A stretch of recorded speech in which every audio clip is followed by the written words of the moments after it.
Welcome to the Dari Demogaruka Taskate Kudasai Watashi wa Podcast Toshite Tensei Sarite Kita podcast. Or is anyone there? Help, I've been reincarnated into a podcast. I don't believe it. He did it. Did he? He said he was going to do it. And then he did it. I fucking did it. I hope I got all of it on the fucking microphone. Alright, so. Congratulations. Congratulations. Congratulations.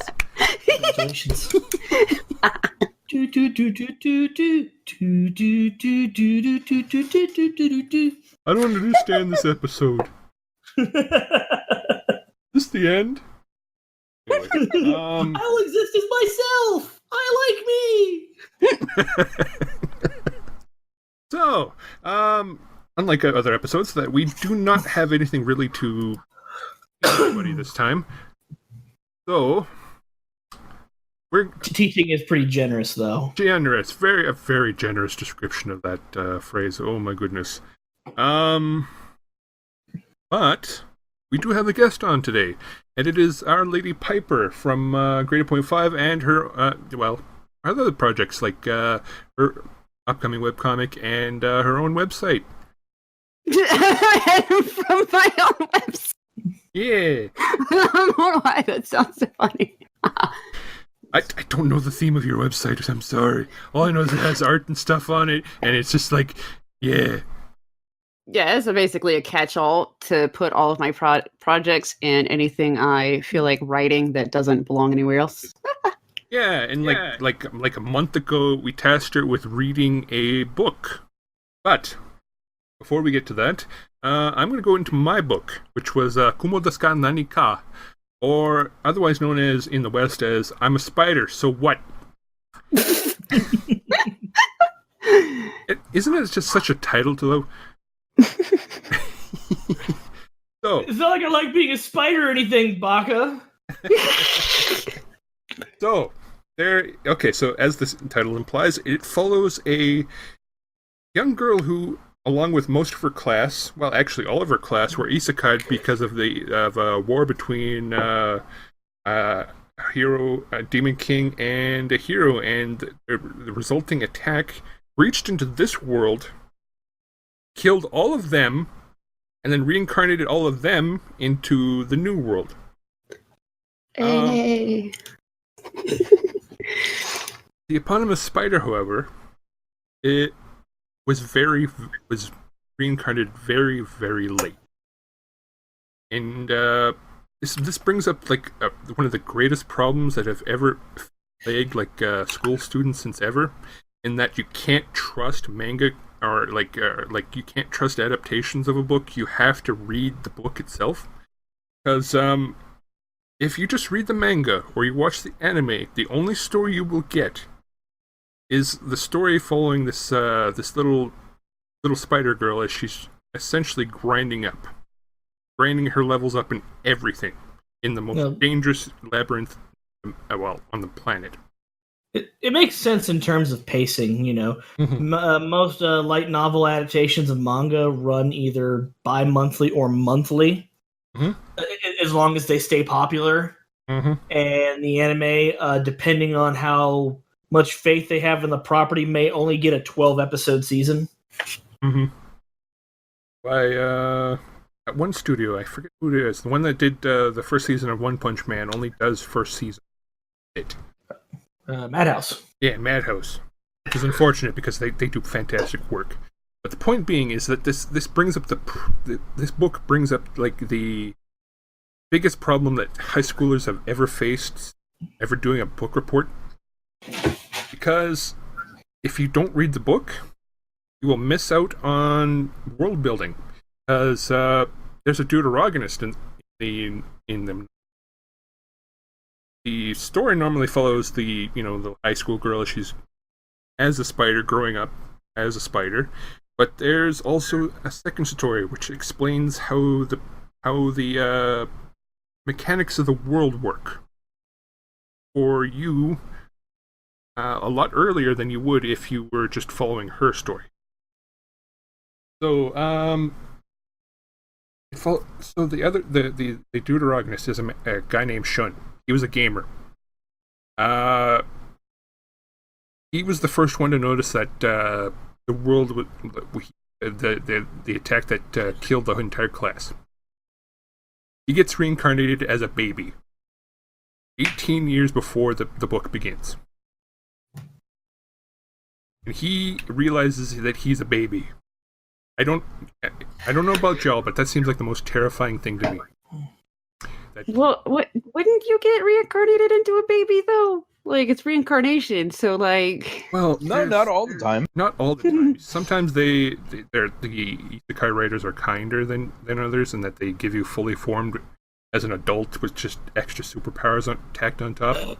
Knights in Magic did that, where dude dies and he reincarnates in the body of a young boy who's apparently been just emotionally distant and quiet, and then one day it's like he's alive. Mm-hmm. So essentially an autistic kid. So he spends his next 18 years growing up, and it's the appraisal ceremony for him. And this is where he learns what his stats are. Nice. And he and his, fraternal, not really, his sister from another mother, because the king has like a whole harem of young women at his beck and call. And the sister is his half sister by king's wife. And it's their appraisal ceremony, because appraisal is really, really, really, really, really hard to level. And without appraisal, you can't tell what your own stats are. And because the king, it being a king, he has access to one of the only level 10 appraisal stones in the entire world. And the appraisal ceremony is essentially like coming into an adulthood. So he appraises him, they get appraised, and he has this weird broken skill that they can't appraise, and 100,000 skill points. And he hasn't touched a level at all. Mm-hmm. But he has average stats, average everything. And for him, there was an uproar because people shouldn't be like that. His sister Sue, that's the queen's daughter, is also really powerful, but she doesn't have the super broken skills. It's through that corrupted bit of skill that corrupted skill that on his appraisal sheet that he discovers that there was another person. Oh, shit. Shut my own microphone off by a few seconds. So, there's the Duke's daughter, who also has a corrupted skill. So, because they just had their appraisal skill, their ceremony, there's a party, and he goes out to meet this Duke's daughter, and he greets her, and then greets her in Japanese.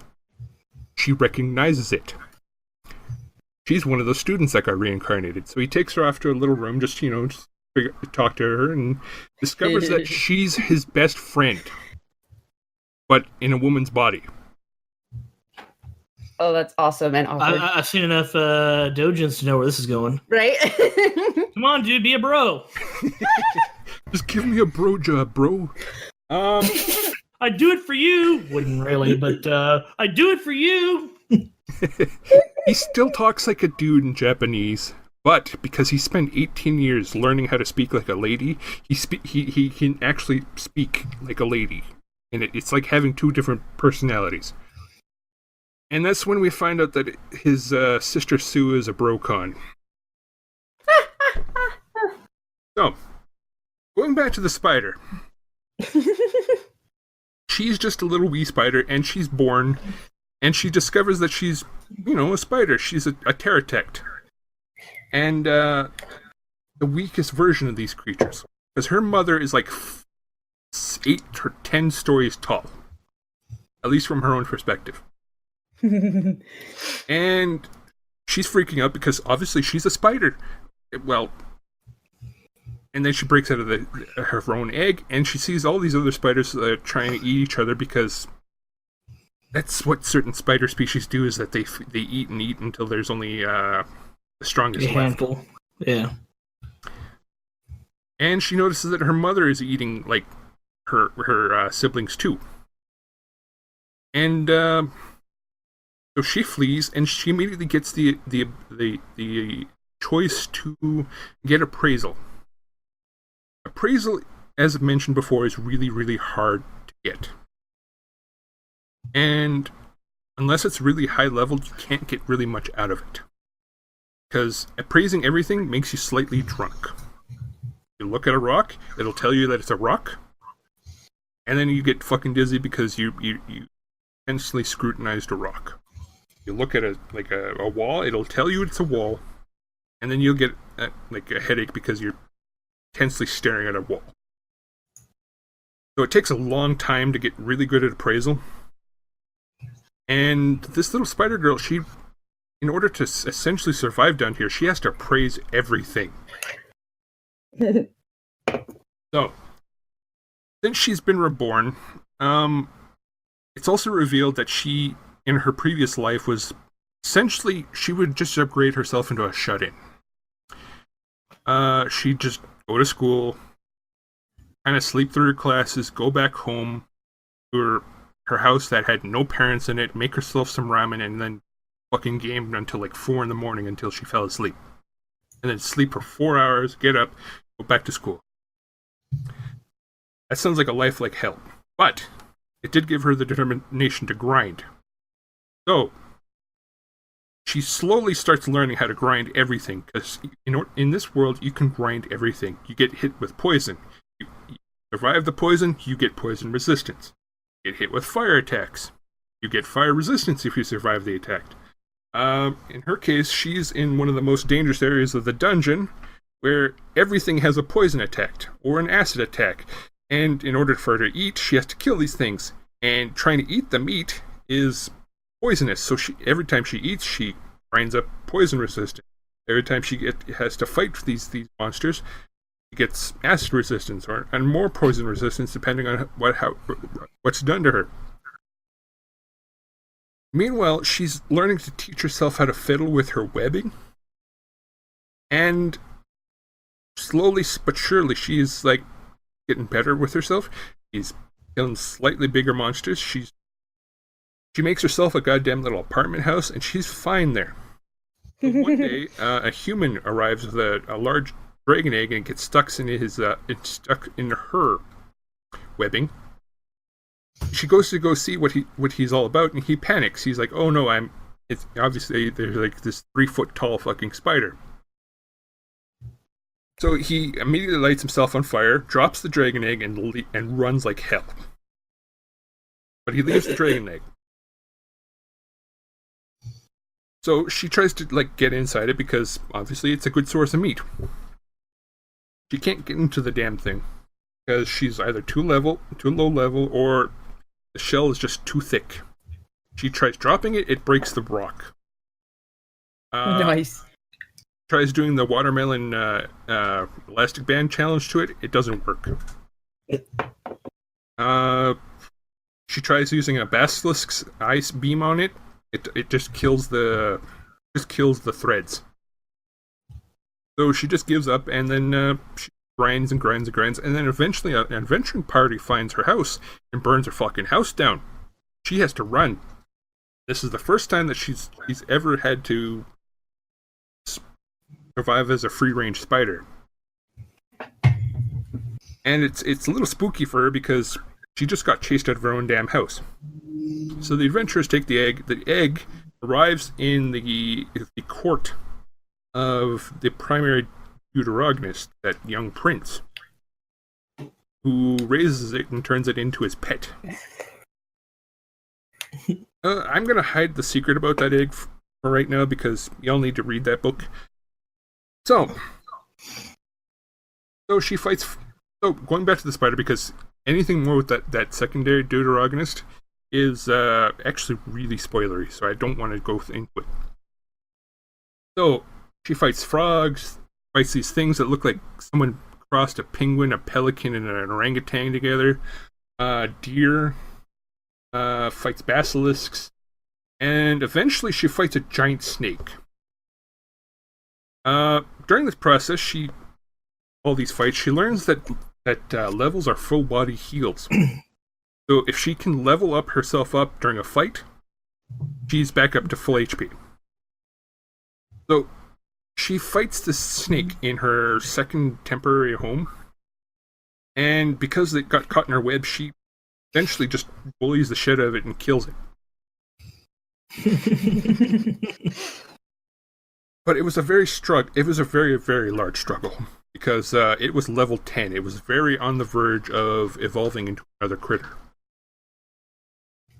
So she kills it, she shaves off all the scales, and then starts eating it. And then, as a result of that, she gets another 2 levels, which places her at level 9. And a couple more fights, and she gets to level 10. At level 10 is kind of a neat bit because, while humans can stay human and go past level 10, critters, on the other hand, such as her, have the ability to evolve into better level 1 critters. She has the option of turning into a greater was it a larger tesseract? Paratect? I can't remember the fucking name of the spider. She has the option to be into a better Pteratect or a small Pteratect. And she's in order to keep her size advantage in the small halls, she decides to say a small Pteratect, and she evolves and immediately discovers that she's a mildly better species. But she's level 1 again, so she can grind back up again. Now, evolving takes a lot of energy. So she has to eat after she evolves. She evolves, she eats the whole goddamn snake. Now, this whole goddamn snake, as described, is roughly, I want to say, at least the length of an anaconda, but with the head of a trash can. Jesus. She manages to kill that thing because of her only advantage was her web. And she ate that whole thing. And then ate an entire her entire larder of monster corpses. And after the evolution, she says, you know what, I'm going to go off and, go see what I can adventure. Meanwhile, another party of adventurers finds her house. And they're freaked out by the fact that there's that goddamn giant snake skeleton in there, and all these corpses around. So they burn down the house, and they're going to go look for her. So she's just getting in all sorts of trouble. She almost gets killed by a pit full of centipede. I think that actually happened a little bit earlier. But eventually the adventurers catch up to her, and they're going to kill her because they know that evolving critters are dangerous. She just evolved. And so she's running, and she runs into another giant damn snake. And she avoids that. Uses that thing to essentially act as a meat shield for her against these level 27, 28, 29 adventurers that are all chasing her. And then more of these other little monsters that she gets into. And then finally she ends up being chased into a hole full of bees. Not the bees! Yikes. It's an interesting book. And without reading the book, you would not know that there was a second there's a deuteragonist at all. And the deuteragonist is important because it helps build the story and the world lore and helps explain why the spider getting where she is so improbable. Because without that appraisal skill, she wouldn't know not to essentially just throw herself to her own death at these level 27, 28 human adventures. Her first thought was, yeah, I'm going to kick these guys' asses. And then she appraised them and realized, oh no, I should run. So every skill, it's a neat little book because every skill is ground in that thing. It's the ability to manipulate her own threads, use poison spells, and it all depended on stuff that she was able to, essentially practice over and over and over again. So it was actually really, really like neat example of a grind RPG, like say Kenshi. Kenshi's a great grinding RPG. And I don't just say that because I have a character that's capable of running 256 kilometers an hour and is capable of carrying like 300 kilograms on her back. No, it's good because it makes you proud of being like this little crappy adventurer and then becoming the goddamn monster that I just described.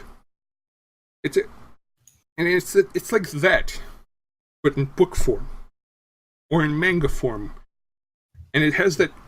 But if you only read the manga, you have that problem of like a movie to book adaptations.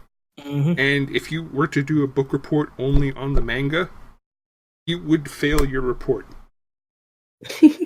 So, all I say is that I do suggest this series at all, because I think it's at least book 7 now that they're up to, and really good. Now, Xavier, what was your book about? I heard you complaining about it earlier. It was pretty bad. I actually wish it was bad. It's not good. It's called Strongest Gamer, Let's Play in Another World. Oh, lordy. So you got the bad book this week. I kind of hoped I had. It turns out that the whole Let's Play title was entirely misleading, because I thought, I was like, okay, so what, somebody gets isekai, he starts live streaming it? That does sound like a neat concept. Yeah, like, okay, this can only be bad, but let's see where it goes. It turns out, no, that's not what it is. It is literally Let's Play in Another World has to do with his outlook on everything. Oh, no. Our main protagonist is a guy named Aoi Kosaka, who is by far one of the milquetoastest, blandest Japanese protagonists I've ever read. Black hair, brown eyes. His demeanor and outlook are just so bland. Ever since he first started to played his first game, he was obsessed. And he's made sure to do everything he can is based around let's play games. However, he knew that if his grades ever slipped, that his parents might take away his games from him.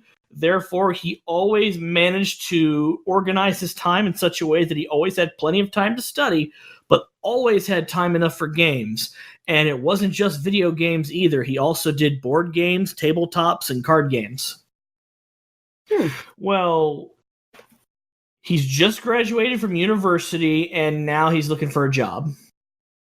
Oh, no. But he needs a job. That gives him enough time that he can play games. And he's like, that whole corporate bullshit about the companies being blood-sucking leeches that will monopolize your time and suck you dry. Turns out that no, that's absolutely correct. They will do that, and I'm not about that life. Mm-hmm. And so, while trying to find a job, he comes across a flyer in a newspaper that was on the ground. And the flyer basically says, hey, you look for a job, pays about, I think it was 150,000 yen a month. Which, if you want to do some garbage exchange rates, it's roughly about $1,500, $1,400 a month. Ooh, that's not bad. People who are experts in games were preferred. And it was like only considered like part-time work. That's always a bad sign. Sets up the interview, and it's basically in a weird office building that's not far from the train station next to his house. And he sits there and he gets the interview, and it turns out that he's going to be managing a location. And apparently the person that managed it before him misled the company about what he'd been doing and may have been embezzling funds. Oh, no. So he's going to have to go in there and see what it is like, but they're putting him on there as a 3-month trial. Mm-hmm. If he does well, they'll actually offer him the full-time position. But, he could turn it down if he wants, but he will still be paid for his time, and he'll be paid an extra bonus in accordance with his performance. So he's like, okay, he signs the contract. They walk him through a door in the next room, and he is now at the bottom of a ravine next to a busted-up looking old wooden cabin. And basically the walls are near vertical stone walls. He just agreed to be isekai'd for 3 months. Oh, no. Oh, it gets better. The site that he's there to manage is supposed to be a labyrinth. Oh, no, he's a dungeon core. He's a dungeon master.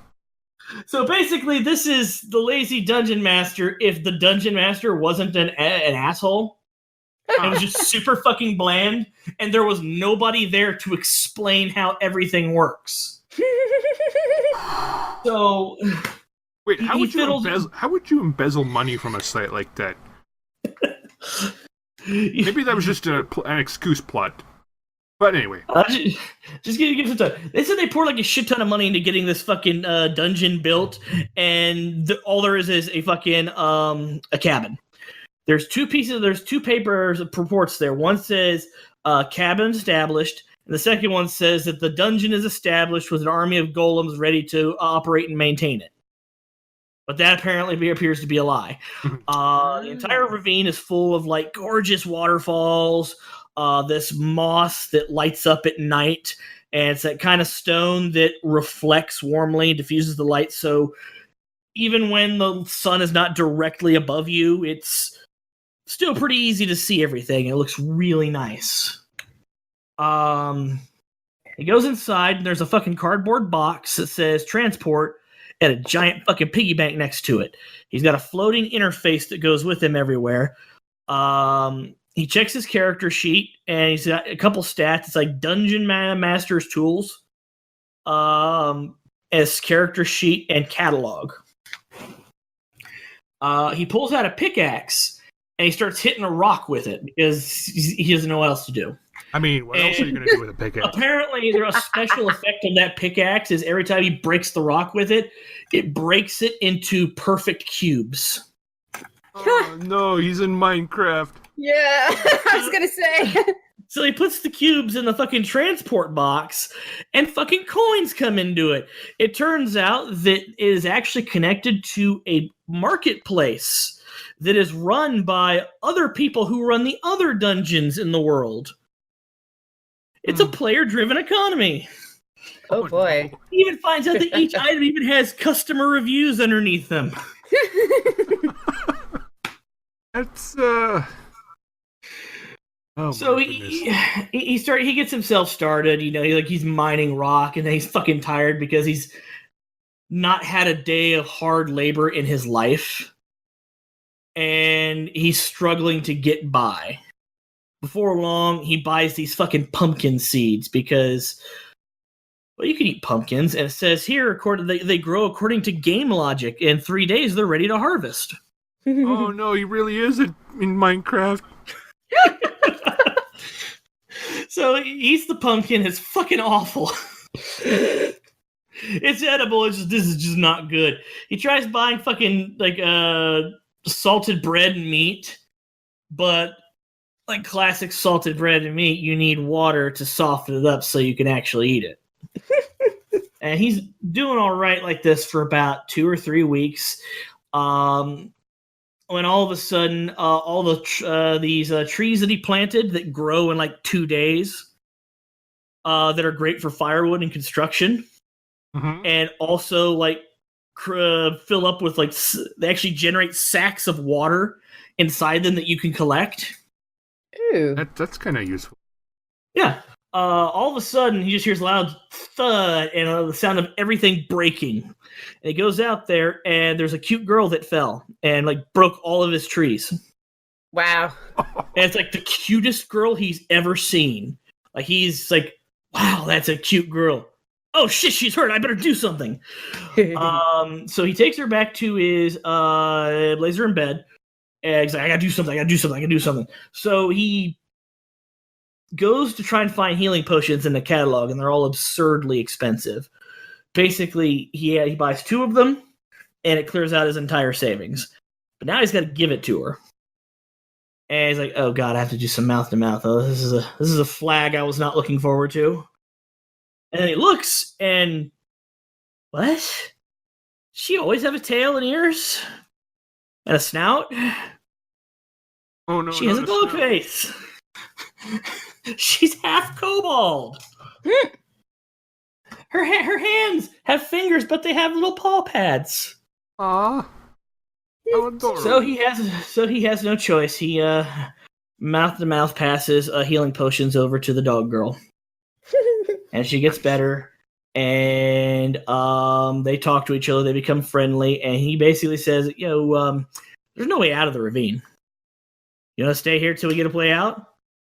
Yeah, I mean, it'd be kind of rude of me to send you out there knowing there's no way out. And basically he agrees that he's going to take the pickaxe and he's just going to carve a 100-meter staircase up the side of the sheer cliff. And basically she helps him, so they make a crazy amount of money on the stone. She starts polishing it because one of the customer reviews said that if you polish it, it gets this really nice luster to it. And by doing that, it increases the sales price. He buys her like nice, good food, bacon and sandwiches, dresses, takes good care of her, and it takes him a full month. And just like Kama in Lazy Dungeon Master, they're sleeping in the same bed, and he refers to her as a body pillow. Wow. Dog girls just apparently they're just good body pillows. I mean, they're tiny, they're small, they're fuzzy, they got little like nice little fluffy tails. Yeah. What else could you want in a body pillow? Love and affection. Boobs. So they make it to the village. Yeah. So they make it to the neighboring village, which is an hour away, and they meet the dog girl. Her name is Anne, because everyone sort of has like Western names in this world, or like semi-Western names. Her aunt is there, named Jenny, and Jenny looks like kind of like a Disney anthropomorph. Or it's just I'll post the picture up with it. She literally looks like a woman who just has a fox for a head. Oh no! Like a fox face. Oh, I hate and yeah. And apparently, he comes to find out that basically all sorts of different monster races just kind of just live together, and they don't care. And that he's been working for the Dark Lord the entire time. And turns out the Dark Lord is just. He's okay. You live in the Dark Lord's territory, all the monster species, humans, elves, don't care. Do what you want. And there's a lot of interspecies breeding going on his domain. He don't care. That's how Anne is half kobold. You have an elf or a human girl whose uncle is a minotaur.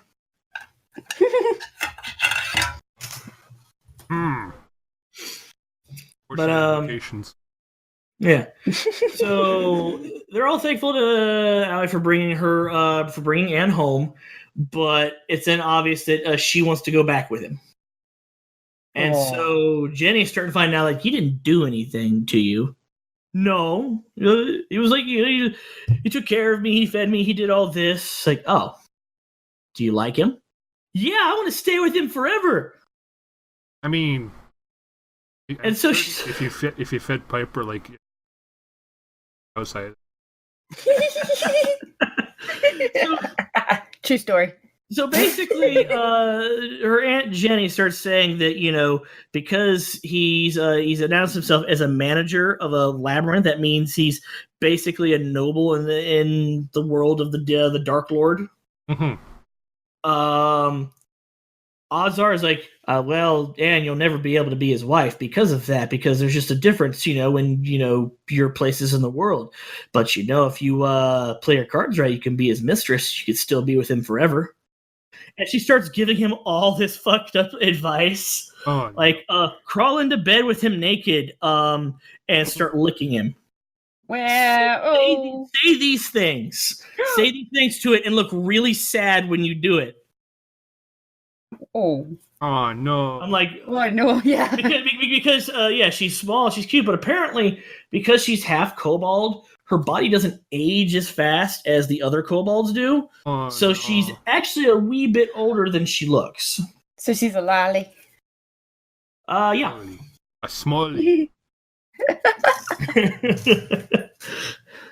So he agrees to take her back because he's already employed her at his dungeon, and the dungeon that he's not working on, by the way. And so she does that. She crawls into bed with him naked, and he's like, "Are you taller?" And just realized that she's the cute girl that he remembered seeing. It turns out that because she's half kobold, she has two forms: a kobold form and a human form, which is just a human girl with dog ears and tail. And so she starts, rubbing up on him, and she says that she loves him, and whispers is all cute, and basically says she almost had me. Holy crap! Oh no! Like once he was convinced she was asleep, he got out of bed and left so he could sort himself out. Like, holy shit, that was dangerous. Oh. He's going to need a chart. He's going to need a chart. Oh. And the only reason he didn't just lay pipe is because he's only a temporary manager. Yeah. In another month and a half, they may decide not to hire him, and then he may not come back, and he doesn't want to break her heart like that. Okay. Yeah. Okay, so that's at least admirable of him. Now, should probably leave on that one, and then move on to Piper's pipe laying adventure. Like I said, I don't know if I can recommend this book. It just at no point does our dungeon master actually build a fucking dungeon. Instead, he just finds products that he could sell that are conveniently growing at the bottom of his valley. He learns about economics and basically turns Anne into a really, really good employee, because it turns out she's actually one of the smartest kids there in her village. Because she's half kobold, she's not very strong, she doesn't have good stamina, but she's super fucking smart. Well, unless you count falling into a ravine and breaking a whole bunch of trees. Apparently that was an accident. Wow. When they finally got out, they looked at the bridge, the single bridge that covers the giant fucking chasm that goes down 100 meters. He's like, it looks like it's been repaired recently. Somebody died down here. Maybe we should fix that. So, anyway, Piper, I think we set you on looking at a book called Werewolf something or another. Der Werewolf. Der Werewolf. Yeah. Which was interesting because it's not There's no your pipe laying, typical. Also, not yet. Der Thruster. Der Thrusten of der Wolfen. Oh, God. There's like no video game mechanics. Okay, that's refreshing. Yeah. And yeah, I was surprised. Don't know how he died or anything because they haven't gotten into that. It's like 4 or 5 books, I think. You've read the whole series? Not yet. I think I'm partway through the one that came out in August, and I don't know if any have come out since because I got busy. But most of these books from Japan usually drop about once every 2 months. Okay. About. Might be due for another one soonish. What is really funny about this, though, is the very opening paragraph says, I don't really remember anything about my past life, and I don't really care. Then the entire rest of it goes into everything he remembers in detail. Like, and how it's useful as hell. We got a dishonest narrator here, people. Yep. Yeah, I don't remember much from my previous life, and I don't much care, but I know Japanese. I know my favorite. I remember random shit I learned in school, random phys ed things we did at school. Remember a job I had once. Remembers random video games he played. Oh, no. So he knows all of this useful and somewhat just okay stuff, but nah, he doesn't remember much. Oh, Lord. My memory's not important, but here is everything I can remember. Right? I remember a crap ton of stuff, and it's gotten me through life so far. Listen to my story. This may be our last chance. Ha ha ha ha ha ha. Get out of here, Titus. Anyway,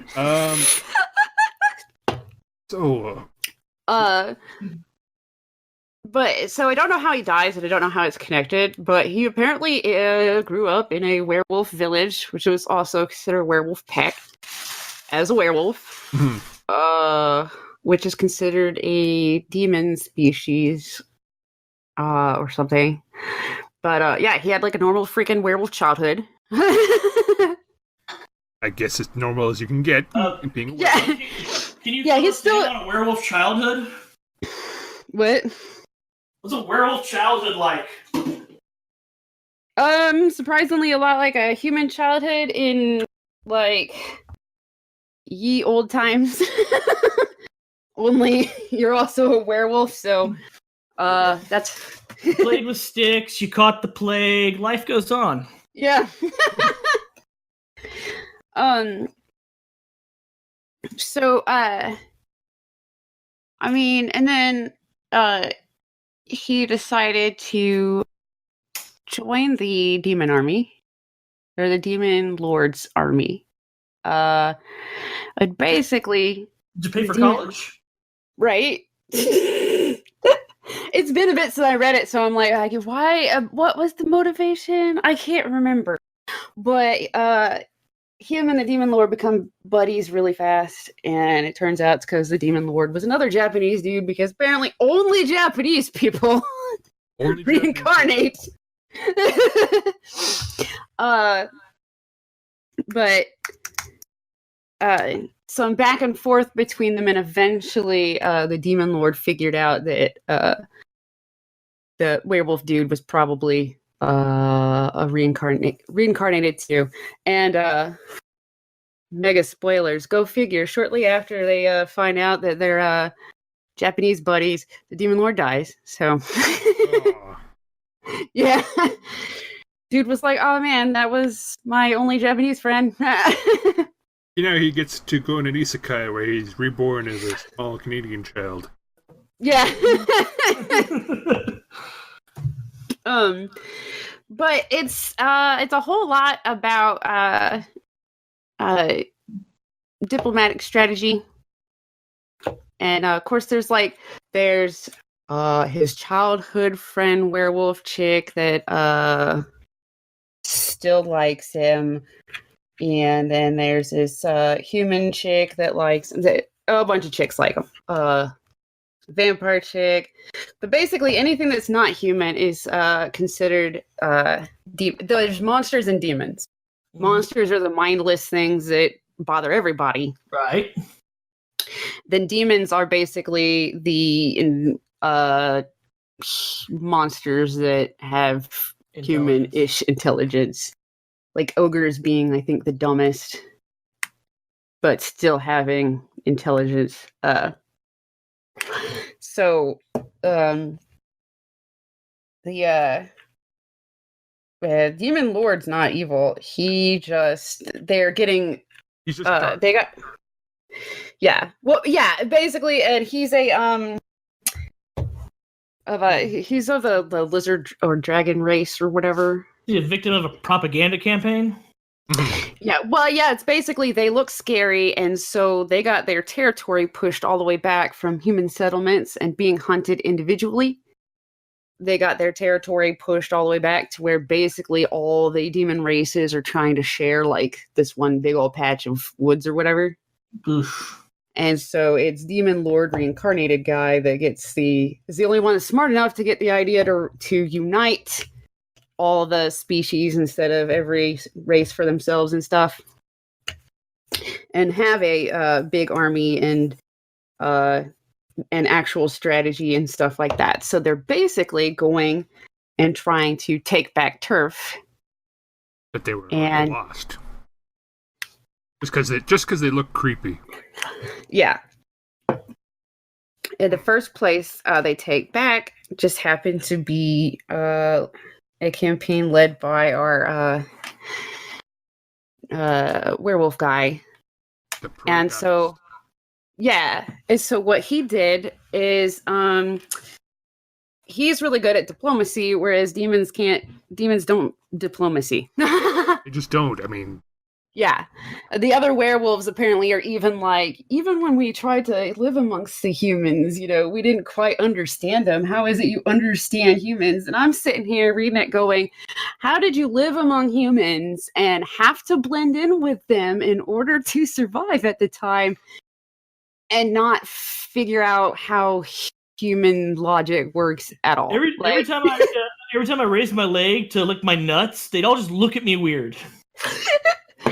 Right? I'm like, how does that kind of race that, originally lived like that, oh man, how is it you understand humans? And I'm just like, y'all speak the same goddamn language. I go up to my bro and I sniff his ass and I'm like, hey bro. And he sniffs my ass like, hey bro. And they're all looking at us like we're fucking weirdos. How do you understand humans? I don't get it. So yeah, basically he's super amazing and rises up the ranks partially because of being reincarnated buddies with a demon lord, but also because he's apparently the only person in the demon army capable of both advanced strategies and diplomacy. Oh no, his secret superpower was common sense. Yeah. Fuck. Yeah. And ranks in diplomacy. And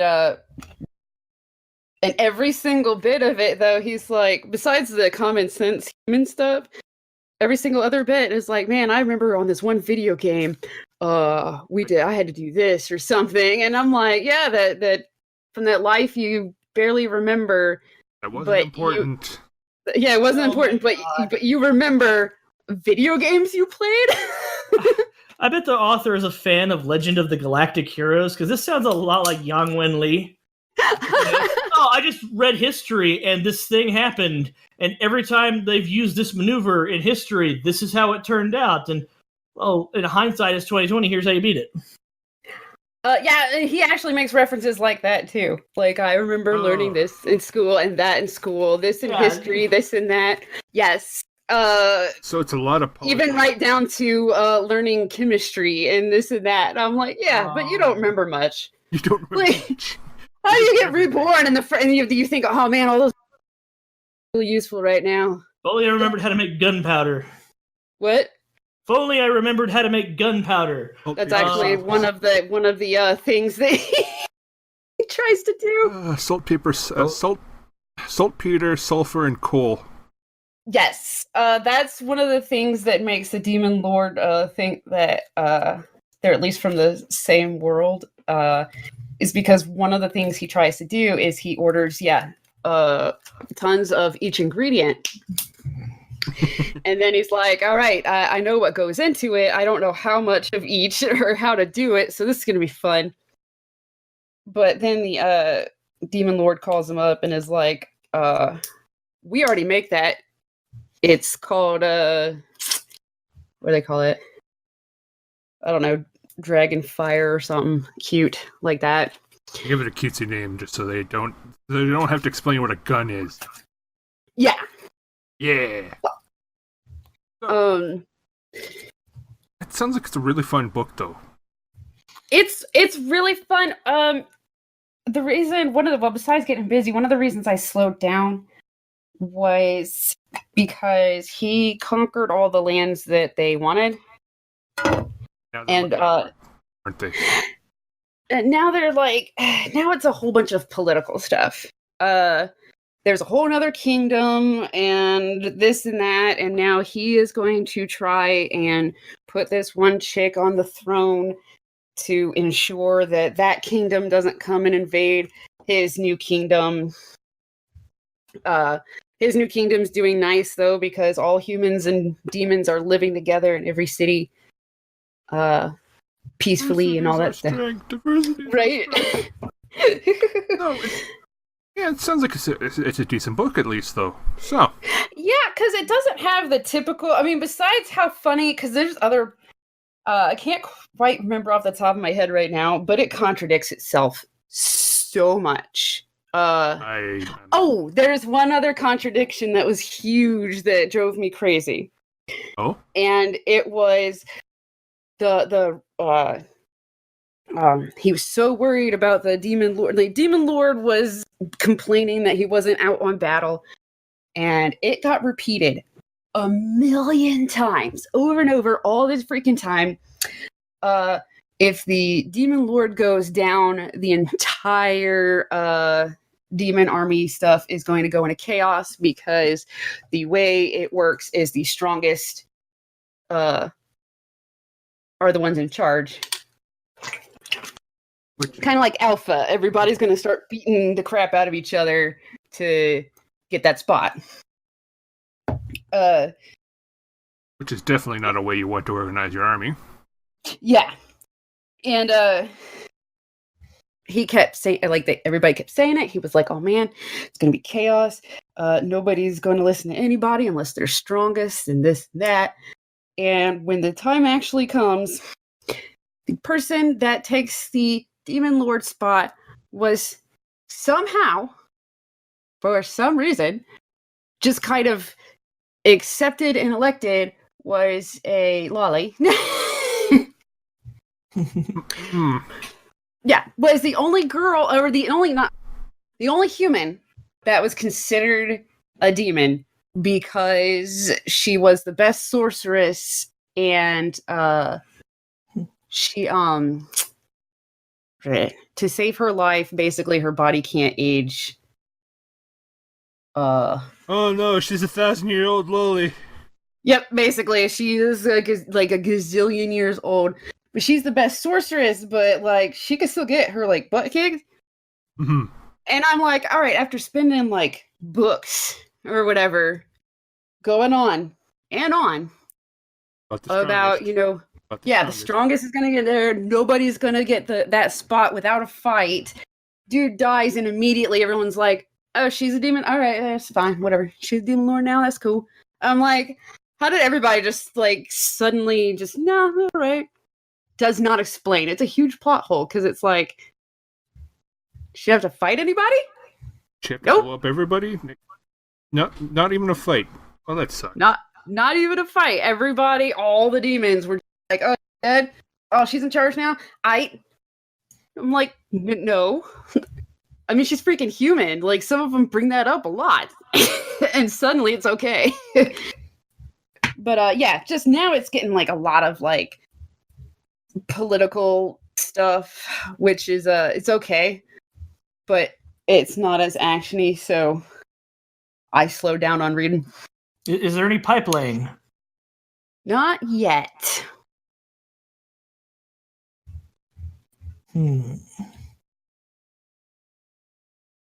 So you would otherwise recommend this?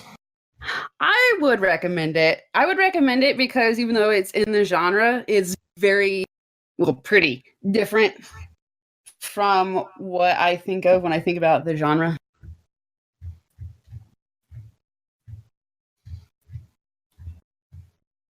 And those inconsistencies are pretty funny. Okay.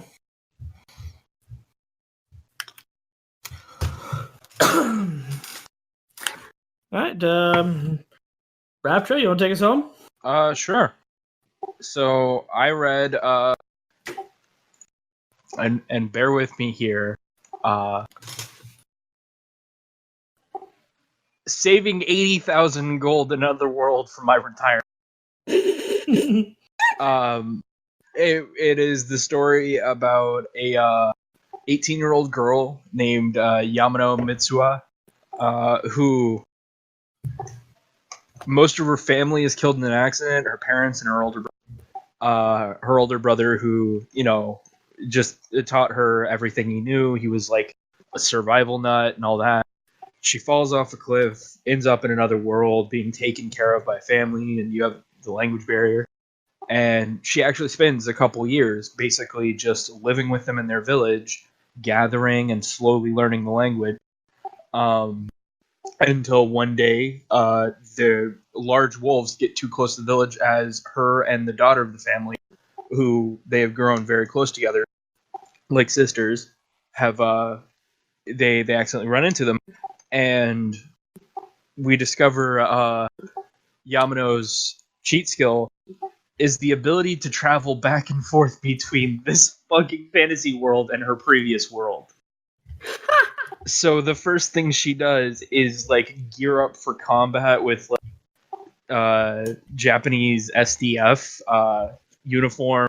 She grabs a slingshot her brother gave her with steel BBs that can hit as hard as a 22, and a couple of knives, and she transports herself back to go save the little girl. Nice. Yeah, and so from there, it's just one of those things where she slowly understands, and she starts a business selling shit from her world for incredibly expensive amounts. I mean, yeah, I know. I would too. Her entire thing is just like, I can constantly move back and forth and transfer whatever the fuck I want. And she just starts selling like shampoo and stuff for like, oh, it's like 5 gold coins, and rich people will pay it. I mean, that's how it works here. I mean, yeah. It's one of those things where like she's not a good character like in terms of the alignment, but she's a cunning rogue for an 18-year-old girl. She lies, she steals, she cheats.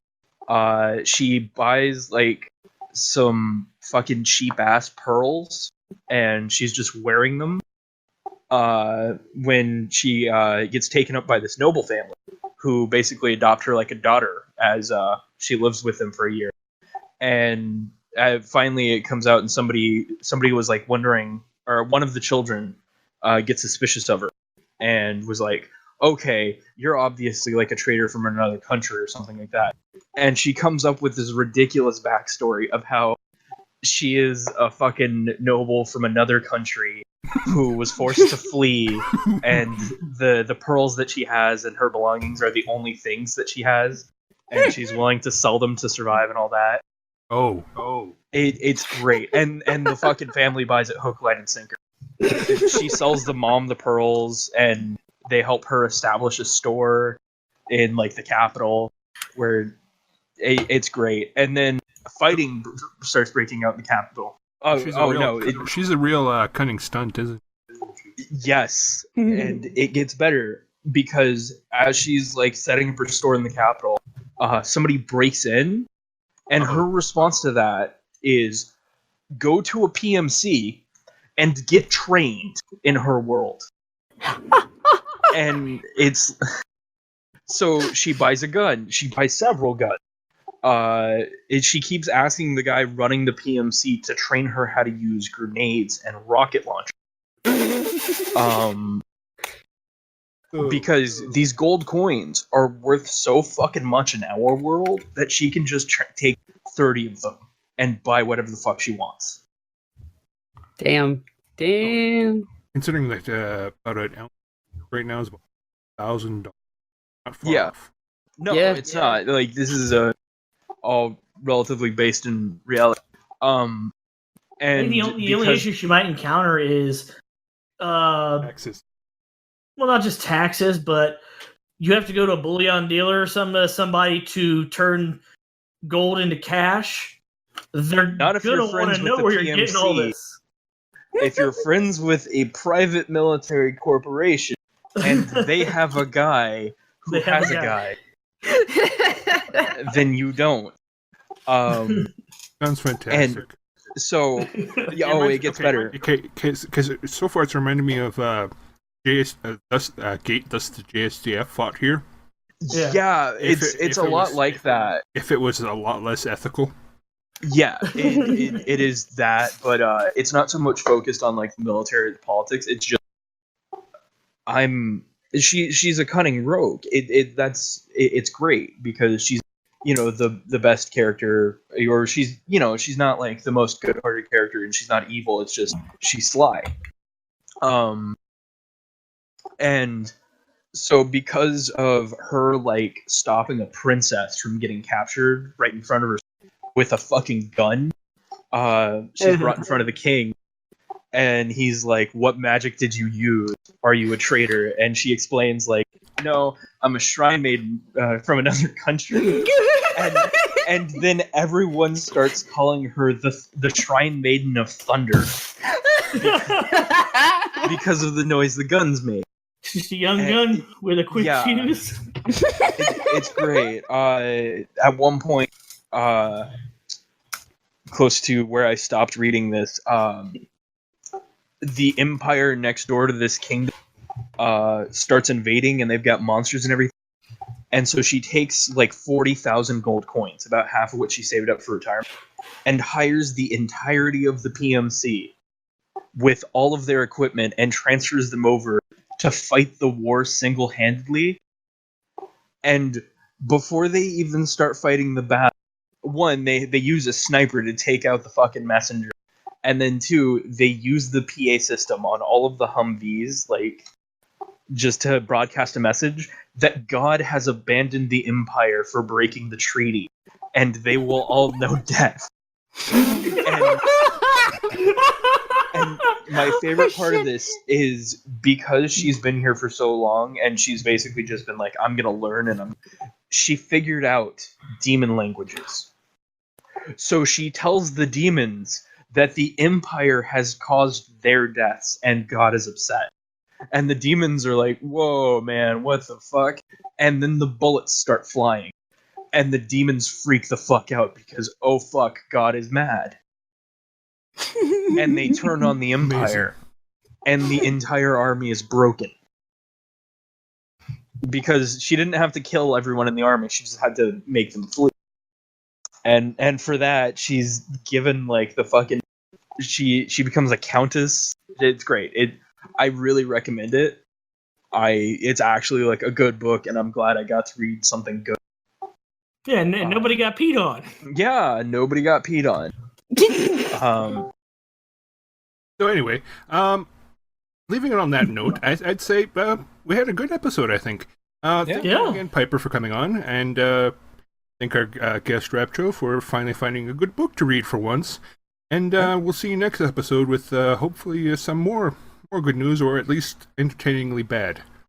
So until next time, this has been Degaruta. Thank all y'all for listening. Later.